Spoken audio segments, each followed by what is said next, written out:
পৃথিবীর যা পরিস্থিতি, মুসলমান থাকবে না, ইসলাম শেষ হয়ে যাবে, কোরআন শেষ হয়ে যাবে, তোমার ঈমানটা কমজোর। রাসূলের হাদিস আছে, কিয়ামতের পূর্বে গোটা পৃথিবীতে ইসলাম প্রতিষ্ঠিত হয়ে যাবে। জোরে একবার বলুন না সুবহানাল্লাহ। তার একটা মারাত্মক দলিল বলে দিই, দলিলটা আমাদের লয়, ভারতের মিডিয়ার দলিল। নূপুর শর্মা রসুলকে গালি দিয়েছে না দেয়নি? দিয়েছে। তসলিমা নাসরিন 24 ঘন্টা গাল দিচ্ছে। সেই দিনে দেখলাম আর একটা কুত্তা ভুকেছে বোম্বেতে। তারপরে দেখলাম উত্তরপ্রদেশে না দিল্লিতে জাতি নরসিংহা বলে একটা হারামের আওলাদ আছে, সেও গালি দিচ্ছে। আচ্ছা, এই গালি দেওয়াতে ইসলামের কোনো ক্ষতি হয়েছে কেউ দেখাতে পারবে? কোন মৌলবি দেখাতে পারবে? আর আমি আপনাকে বলে দিচ্ছি, আল্লাহর কসম করে বলছি, ওরা না যা গালি দিয়েছে তার লক্ষ লক্ষ গুণ বেশি লাভ হয়েছে। জোরে একবার বলবেন না সুবহানাল্লাহ। দলিলটা বলে দিই, প্রুফটা কি। 6 মাস না 7 মাস আগে আমাদের দেশে একটা সুন্দর বাবা বেরিয়েছে, ধীরেন্দর শাস্ত্রী বাগেশ্বর ধাম বাবা, সুন্দর দেখতে। কিছুদিন আগে বেরিয়েছিল যাত্রায়, অমুসলিম হিন্দু ভাই দিকে নিয়ে, কাটোগে তো বাটোগে। এই বাবা বলছে, मुसलमान के दुकान से कोई सामान मत खरीदो। ये बाबा पखंडी बाबा है। इसी बाबा ने मीडिया के सामने कहा, मेरे बहन का शादी के टाइम किसी मेरे हिंदू भाई ने मेरे को पैसा नहीं दिया। एक मुसलमान दोस्त था, उन्होंने मेरे को 20,000 रुपया उधार दिया, तो मैंने अपने बहन का निकाह कराया। इससे बड़ा पखंडी बाबा और कोई हो सकता है? लेकिन ये कह रहा है कि मुसलमान के दुकान से सामान मत खरीदो। सुन लीजिए, এই বাবা কি একজন দেখেছে, অ্যাঙ্কারটার নাম হচ্ছে সুধীর চৌধুরী, আজ তকের অ্যাঙ্কার। এরকম আমার মতো চেয়ারে বাবা বসেছে, एंकर बुशे। बाबा, आपको हम एक आंकड़ा बताएंगे। कौन से आंकड़ा? बोले आंकड़ा सुन लीजिए, हिंदुस्तान का। हिंदुस्ताने 2015 থেকে 2020 ক বছর হলো? 5 বছর। এই 5 বছরের ভেতরে অন্যান্য ধর্ম থেকে 13 লাখ লোক ইসলাম কবুল করেছে। জোরে একবার বলুন নারায়ে তাকবীর, নারায়ে তাকবীর। গোশ খান না আপনারা? যোগী মানা করেছে বলে ভয় খেয়ে গেছেন, গরুর গোশ খান না? গলার আওয়াজ কই? নারায়ে তাকবীর। কলকাতাও পৌঁছালো না, দিল্লি অনেক দূরের কথা। এই আওয়াজ যদি শুনতে যান তকবীরে, তো মুর্শিদাবাদে যেতাম, তবে বুঝতে পারবেন। যাই হোক, 13 লাখ লোক 5 বছরে ইসলাম কবুল করেছে। আর এই 5 বছরের ভেতরে অন্যান্য ধর্ম থেকে মাত্র 30,000 লোক সনাতন ধর্ম কবুল করেছে। জিতকার বাবা। फर्कटा कतटा बाबा बोलचे, इसका अंतर आसमान और जमीन का है। और इसीलिए है कि किसी मुसलमान मौलवियों ने श्री राम जी को हम गाली नहीं देते, तुम हमारे रसूल को गाली देते हो, लेकिन हम तुम्हारे श्री राम जी को हम गाली नहीं दे सकते, श्री किशन जी को गाली नहीं दे सकते। बड़ी दुख की बात है, मैं चैलेंज दिया पूरे हिंदुस्तान के जितने मीडिया वाले हो, जो लोग बिके हुए हो और जो बिका हुआ नहीं है, सब सुन लो कान खुलकर।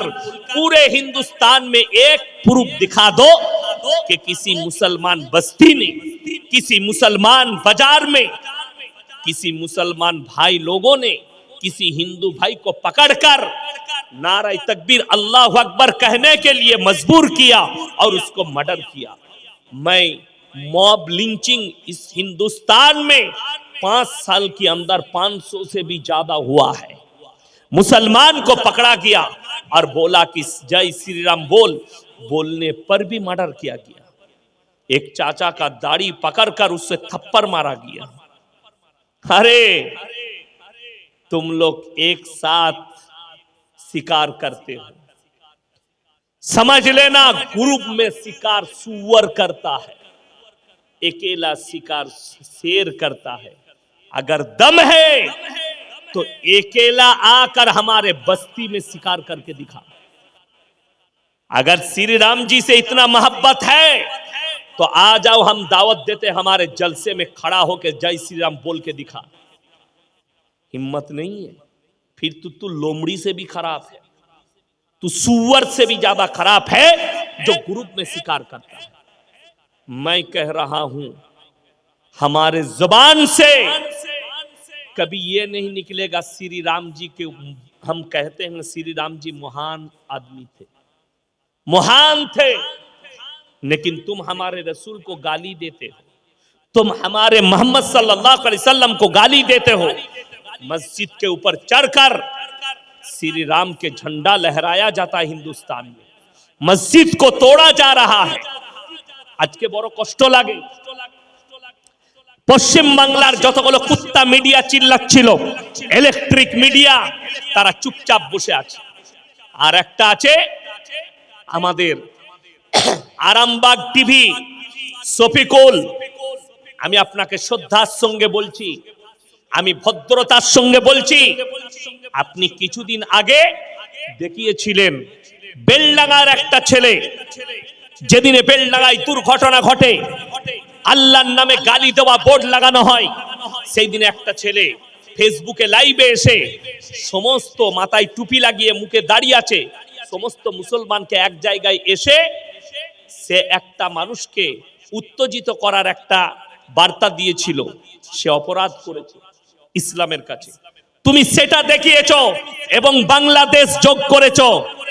আজকে সয়ন হালদার নামে সেই ছেলেটা ধরা পড়েছে বেলডাঙ্গায়, যে ওই বোর্ডটা যে গালি লিখেছে তার নাম হচ্ছে সয়ন হালদার। আজকে এই কুত্তা মিডিয়াগুলো চুপচাপ বসে আছে। শফিকুলকে বলবো, তুমি যদি সত্যিকারী মুসলমান হও, তুমি যদি আল্লাহকে ভয় করো, আর তোমার যদি মুসলমানের প্রুফ দেওয়ার হয়, এইটাই হচ্ছে তোমার ম্যান প্রুফ। আমি তোমাকে ভালোবাসবো, কাল থেকে তোমার বিরুদ্ধে বলবো না, আমি তোমার প্রশংসা করব। সয়ন হালদারের ছবিটা নিয়ে তুমি যদি দালাল না হয়ে থাকো, তুমি প্রকাশ করো যে আসল দাঙ্গাবাজ, আসল আতঙ্কবাদী, আসল জঙ্গি ধরা পড়েছে। এটা 1 নম্বর। 2 নম্বর, গত পরশু দিনে মুর্শিদাবাদের সুতি থানায়, সুতি স্টেশনের কাছে রেল লাইনের ওপরে বোমা রাখতে গিয়ে দুটো দাসদের ছেলে ধরা পড়েছে, যদিও নামটা এখন আমার মনে পড়ছে না, দুটোই হিন্দুদের। এখনো পর্যন্ত মিডিয়ারা চুপচাপ আছে।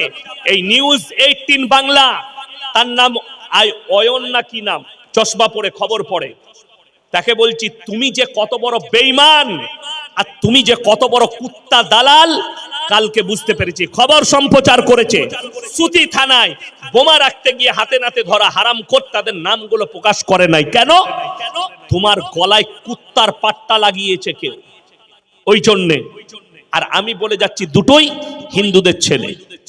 এরা যদি ধরা না পড়তো, হারামখোররা পাকিস্তান পর্যন্ত যোগ করে দিত। বোমটা পাকিস্তান থেকে এসেছে, মুসলিমরা রেখেছে, কতগুলো নাম জড়াতো তা ঠিক নেই।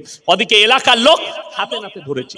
এই স্বয়ং হালদার যে বোর্ডেতে আল্লাহকে গালি দিয়েছে, তার নামটা উঠে গেছে, তাকে পুলিশ অ্যারেস্ট করেছে, মুর্শিদাবাদ পুলিশ।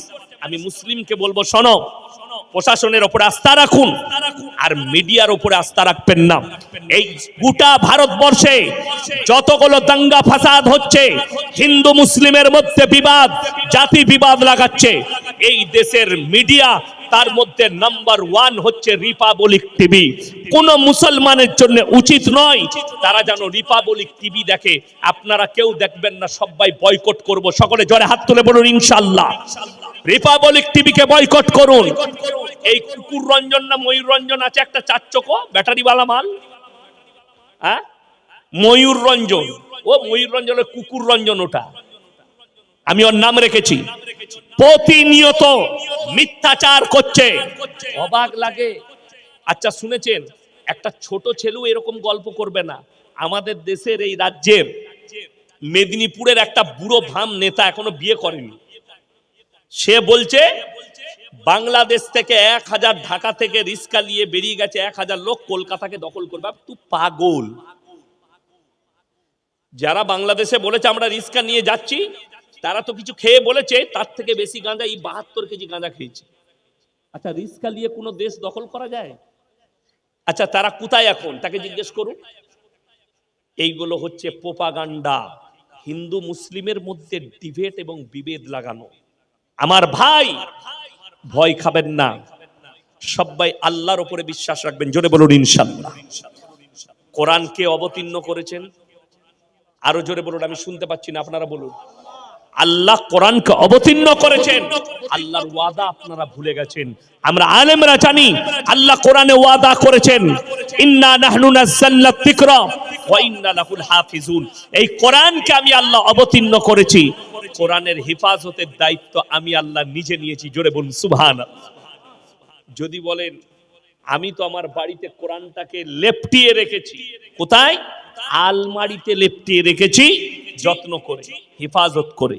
আপনি মনে করছেন আমার মসজিদে জুজদানে লেপটানো আলমারিতে কোরআন রাখা আছে, আল্লাহ কোরআনটা ওই কাগজের মধ্যে হেফাজত করেননি। কেন? তার দলিল হচ্ছে, 1 নম্বর, এই ভারতে 200 বছর রাজত্ব করেছে ইংরেজের বাচ্চারা। কত বছর? 200। গুজরাটের গোমতী নদীর তীরে 20 লাখ কোরআনকে জ্বালিয়েছে। শাহ আব্দুল আজিজ মুহাদ্দিস দেহলভী রহমাতুল্লাহ আলাই তিনি বললেন, এই ইংরেজের বাচ্চারা, তোমরা শুধু এই 20 লাখ লয়, পৃথিবীর যত কোরআন আছে সব জ্বালিয়ে দাও, কোরআনকে মিটাতে পারবে না। ইংরেজের মেজর জিজ্ঞেস করলো কেন? বলে শোনো, এই কোরআনকে আল্লাহ অবতীর্ণ করেছে, আর কোরআনটা এই কাগজের মধ্যে আল্লাহ হেফাজত করেননি। বলে কোথায়? কোথায় করেছে সেই জায়গাটা দেখতে চাই। শাহ আব্দুল আজিজ মুহাদ্দিস দেহলভী তিনি বললেন, এই কোরআনটা একটা হাফিজে কোরআনের সিনেতে আল্লাহ 30 পারা কোরআন গেঁথে দিয়েছে, সব চালিয়ে দেবে। একটা হাফিজে কোরআন যদি জিন্দা থাকে 100 কোটি কোরআন ছেপে আবার আসবে। জোরে একবার বলুন নারায়ে তাকবীর। আমার ভাই, এরপরে কোরআন মিটানোর ক্ষমতা কারুর আছে? আপনি একটা বুড়িপুকুর মাদ্রাসা থেকে তালবিলিম নিয়ে আসুন, হাফেজ তালবিলিম স্টেজে দাঁড়িয়ে কয়েক ঘন্টার ভেতরে বিনা ভুলে 30 পারা কোরআন শুনিয়ে দিবে। জোরে বলুন সুবহানাল্লাহ। শুধু তাই নয়, আল্লাহর আরো ওয়াদা আছে, ফালান তাজিদা লিসুন্নাতিল্লাহি তাবদীলা। কিয়ামত পর্যন্ত গোটা পৃথিবীর শক্তি যদি একদিকে দাঁড়িয়ে যায়, আমার কোরআনের একটা জের জবরকে পরিবর্তন করার ক্ষমতা পৃথিবীর কোন শক্তির নাই। জোরে বলুন সুবহানাল্লাহ। আপনারা কি মনে করছেন ফিলিস্তিন গাজায় নিরীহ মুসলমান মারা যাচ্ছে? জানেন তাদের ইমানের মজবুতি কতটা? আপনাকে অতটাই ইমান আনতে হবে মজবুতি। সন্তান মারা গেছে, বিবি বাল বাচ্চা ধন সম্পদ চলে গেছে, খালি তার বাচ্চাদের খেলনাগুলো পড়ে আছে তার কাছে। বাপ চোখের পানি এত পড়েছে শুকিয়ে গেছে। মিডিয়াওয়ালা জিজ্ঞেস করছে, তোমার ঘর বাড়ি সন্তান বিবি সব চলে গেছে, তারপরও কি বলছে জানেন? আল্লাহি আল্লাহ, সব আল্লাহর মেহেরবানি। জোরে বলুন সুবহানাল্লাহ। কত ইমানের মজবুতি। আমাকে আল্লাহ নিয়ামত দিয়েছিল, আল্লাহ নিয়েছে, আমার জানটাও আল্লাহর জন্য কুরবান।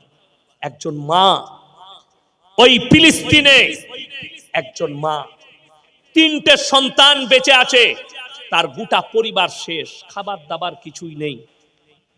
10 থেকে 15 দিন কিছু খাবার পায়নি, পানি খেয়ে আছে। মিডিয়ার সামনে কি বলছে জানেন? আল্লাহ যদি মানুষের মাংস খাওয়া হালাল করত, আমি আমার এই সন্তানদের জন্য শরীরের মাংস কেটে রান্না করে খাওয়াতাম। খাবার পৌঁছায়নি। এত ইমানের মজবুতি। গোটা বিশ্বে শুনেলেন 35 লাখ শিশু মারা গেছে গাজার ফিলিস্তিনে, নিরীহ 35 লাখ। আপনারা কি মনে করছেন ইসরায়েল জিতে গেছে, ইসলাম হেরে গেছে? ভারতের মিডিয়া যারা ভাবছেন চিঙ্গারি মিডল ইস্টে লেগেছে, রাসূলের হাদিস প্রমাণিত হবে, সত্যই প্রমাণিত হবে, এই চিঙ্গারি গোটা পৃথিবীতে ছড়াবে। এলন মাস্ক যে আছে, এলন মাস্কের নাম শুনেছেন না শুনেননি? সে গত 1 সপ্তাহ আগে এলান করেছে চাঁদেতে সে ঘর তৈরি করছে 10 লাখ লোকের বাস, 1 মিলিয়ন লোক যেন বাস করতে পারে। তার কারণ সে বলেছে পৃথিবীতে এরপরে যে যুদ্ধটা হবে সেটা হচ্ছে মহা তৃতীয় বিশ্বযুদ্ধটা হবে বিনাশের যুদ্ধ, পরমাণু যুদ্ধ। দুনিয়ার 90% ধ্বংস হয়ে যাবে, 10% দুনিয়াটা থাকবে। বৈজ্ঞানিকরা বলছে পরমাণু হাত লেগে গেছে ইরানের। ইরান পরমাণু গোটা পৃথিবীটা ল্যাপটে আসবে। 20 কোটি মুসলমানের প্রাণহানি হবে গোটা পৃথিবীতে, 20 কোটি। ইসলাম প্রতিষ্ঠিত হবে, দাজ্জালের অবিভাব ঘটবে, ইমাম মেহেদী প্রকাশ পাবে। আপনারা কি মনে করছেন আল্লাহ কিয়ামতের ময়দান করবেন 24 পরগনাটা, কলকাতাটা, মক্কা মদিনা? না, রাসূল সাল্লাল্লাহু আলাইহি সাল্লামের হাদিস, কিয়ামতের ময়দান হবে ওই ফিলিস্তিনের আল আকসার ময়দানটাই হবে কিয়ামতের ময়দান। গোটা পৃথিবীর মানুষকে আল্লাহ ওই গাজা ফিলিস্তিনের ময়দানে, আল আকসার ময়দানে হাজির করবেন। ওই জায়গাটাই হবে, আল্লাহ রাসূলের হাদিস, খোরাসান থেকে এমন একটা যোদ্ধা বের হবে, একটা দল বের হবে, তাদের কাছে এত অত্যাধুনিক অস্ত্র থাকবে যে অস্ত্র পৃথিবীর আর কারোর কাছে থাকবে না। তারা যখন যুদ্ধ করতে শুরু করবে পৃথিবীর আর কোনো শক্তি তাদের সামনে দাঁড়াবে না। আর তাদের যে কমান্ডার হবে তেনার নাম হচ্ছে ইমাম মেহেদী। জোরে বলুন সুবহানাল্লাহ। আর পৃথিবীর কোনো শক্তি দাঁড়াবে না। তারা গিয়ে আল আকসায় ঝান্ডা গাড়বে, গোটা পৃথিবীতে ইসলাম প্রতিষ্ঠিত হবে। মুসান্নাফ ইবনে আবু শাইবার হাদিস, রাসূল আকরাম সাল্লাল্লাহু আলাইহি সাল্লাম হাদিস বর্ণনা করলেন, হে আমার সাহাবীরা শোনো, গোটা পৃথিবীতে ইসলাম প্রতিষ্ঠিত হবে, মসজিদগুলো নামাজিতে ভরে যাবে। কিন্তু রাসূল বললেন তারা হবে সুদখোর, হারামখোর নামাজি, তাদের মধ্যে মুমিন খুঁজে পাবে না। তারা বালাখানা তৈরি করবে, দামি দামি বাড়ি তৈরি করবে, কিন্তু তাদের মধ্যে ইমানদার খুঁজে পাওয়া মুশকিল হবে। কিয়ামতের মারাত্মক আলামতগুলো উলামারা বুঝতে পাচ্ছেন, আলেমরা যারা আমাদের বড় বড় আকাবির আছেন তেনারা বুঝতে পাচ্ছেন কিভাবে কিয়ামতের আলামতগুলো একটা একটা করে প্রকাশ হচ্ছে। তার মধ্যে মারাত্মক আলামত পৃথিবীর বুকে ফুটে উঠেছে। রাসূল বলেছেন বাঁদির পেটে মালিক পয়দা হতে শুরু হবে। আপনারা হয়তো জানেন না, ভারত সরকার সার্কুলার জারি করে দিয়েছে আপনি পেট ভাড়া নিতে পারেন। আমাদের দেশের একজন মুসলিম আর্টিস্ট, যদিও তার নাম আমি মুখে উচ্চারণ করব না, আমার নামে কেস হয়ে যাবে, মুসলিম নিজেকে বলে, তার একটা সন্তান জন্মগ্রহণ করেছে বাঁদির পেটে। 20 লক্ষ টাকা দিয়েছে বাচ্চাটাকে তার পেটে রাখার জন্য, আর বীর্য নিয়ে তার পেটে দিয়েছে। ইসলামকে কিয়ামত পর্যন্ত যদি কোরআন হাদিসকে রিসার্চ করেন, এই বাচ্চাটা হবে শরীয়ত সম্মত হারাম। দুনিয়া কি বলছে জানি না, ইসলাম বলছে হারাম। এটা কিয়ামতের আলামত আপনার কাছে প্রকাশ পেয়ে গেছে পৃথিবী জুড়ে। শুধু তাই নয়, রাস্তাঘাটে কুকুরের মতো জিনা করবে ছেলে মেয়েরা। আজকে পতিতালয়ের থেকেও মারাত্মক জিনার আড্ডাখানা হচ্ছে সরকারি পার্কগুলো, যেগুলো পার্ক তৈরি করা হয়েছে। ছেলে মেয়েরা আমভাবে জিনা করছে। তারা, আপনি আমি মনে করেছি জিনা মানে শারীরিক সম্পর্ক, না, জিনা মানে শুধু শারীরিক সম্পর্ক নয়। মুখের জিনা, হাতের জিনা, কানের জিনা, চোখের জিনা, নফসের জিনা, পায়ের জিনা, শারীরিক জিনা। আপনি পার্কে গিয়ে একটা অন্য মেয়েকে ডাকলেন, তার ঠোঁটে ঠোঁট লাগিয়ে কিস করেছেন, আপনি মুখের জিনা করলেন। আপনি নফসের দ্বারা ভাবলেন এর সঙ্গে মিলামিশা করব, নফসের জিনা হলো। যে পায়ের দ্বারা হেঁটে গেছেন, পায়ের জিনা। ওই জন্য কোরআনে মারাত্মক উপদেশ আল্লাহ দিয়েছেন, ওয়ালা তাকরাবুজ জিনা ইন্নাহু কানা ফাহিশা ওয়া সা সাবিলা। ব্যভিচার করা তো দূরের কথা, যে রাস্তায় ব্যভিচার হয় সে রাস্তার ধারে পাশে তোমরা যাতায়াত করো না। আমি তো দাওয়াত দিয়েছি, আজকে আবার আমি এই ইউটিউবারদের সামনে, মিডিয়ার সামনে দাওয়াত দিয়ে যাচ্ছি। আমাদের আসানসোলের নিয়ামতপুর, লচিপুর দেহ ব্যবসার আড্ডাখানা, কলকাতার সোনাগাছি দেহ ব্যবসার আড্ডাখানা, এখানে যদি কোনো মুসলমান মা বোন ফেসে থাকেন, অনুরোধ করব এই দেহ ব্যবসা থেকে বেরিয়ে এসে আল্লাহর পথে এসো। যদি বলো আমার কোনো দুনিয়াতে দিক দিশারি নেই, গুগলে সার্চ করবে, ইয়াসিন ভাইয়ের নম্বর পাবে। আমি তোমাদিকে স্বামীর বন্দোবস্ত করে দেবো, হালাল রিজকের বন্দোবস্ত করে দেবো, যোগাযোগ করো, আল্লাহর পথে ফিরে এসো। মারাত্মক অপরাধ। আল্লাহ বললেন জিনা করা অনেক দূরের কথা, যে রাস্তায় হয় সেই রাস্তার ধারে পাশে যাতায়াত করো। আমি মাঝে মাঝে পুরুলিয়া ডিস্ট্রিক্ট যাই জলসা করতে, আর পুরুলিয়া যেতে গেলে আসানসোল থেকে ঢুকে বাজার হয়ে ডিসেল ঘর দামোদর নদীর ব্রিজ পার করে তারপরে পুরুলিয়া ডিস্ট্রিক্ট, ওই নিয়ামতপুর লচিপুরের ওপর দিয়ে যেতে হয়। আমি খালি ওইটুকু 2 কিলোমিটার রাস্তাটা ওইটা কভার করার জন্য মিনিমাম 20 থেকে 25 কিলোমিটার চক্কর মেরে হাই রোড থেকে ঢুকি, ওই দিকে যাই না। কেন? বাই চান্স আমার চোখ পড়ে গেলে নফসের পাপ হবে, আমি আল্লাহকে কি জবাব দেব? কোরআনের প্রতি আমল করতে হবে। আমার মা বোন, আমার ভাই, কিয়ামতের আলামত গুলো চোখের সামনে ফুটে উঠছে।